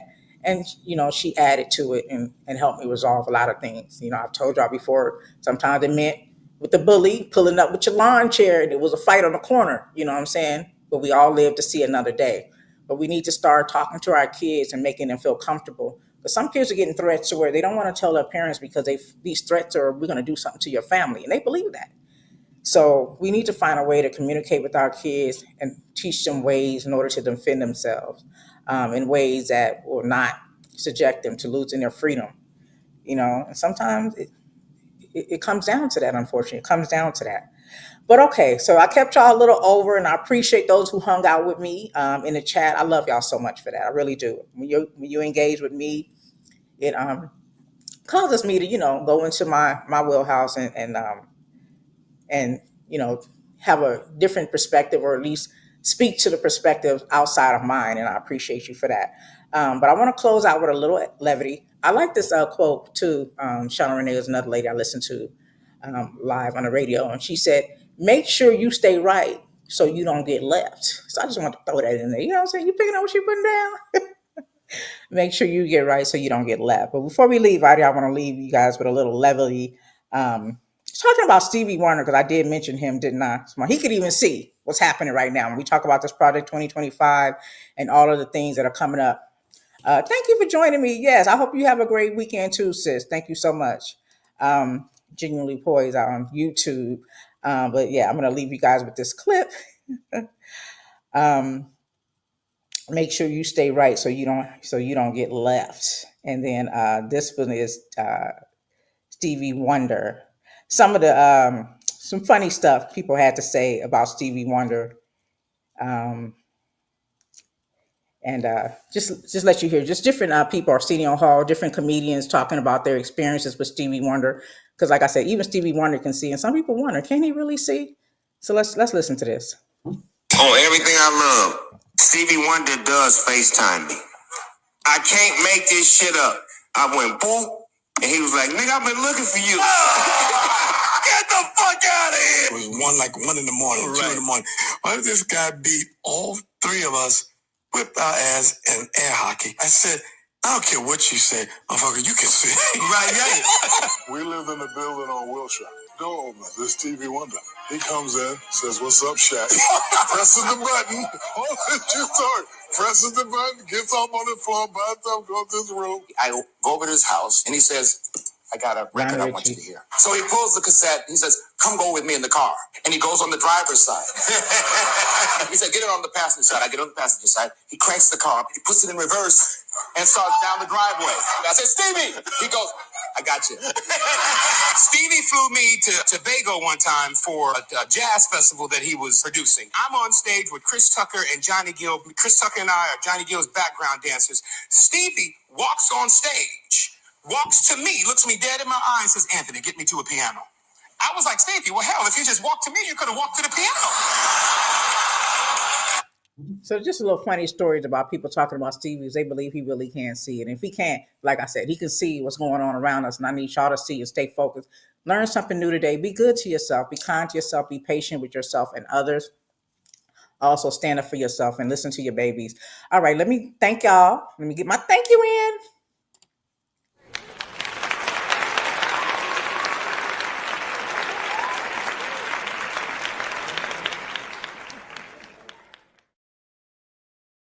And we'll do this again next weekend. And After Dark's coming up soon, y'all. Okay, After Dark's coming up soon. All right.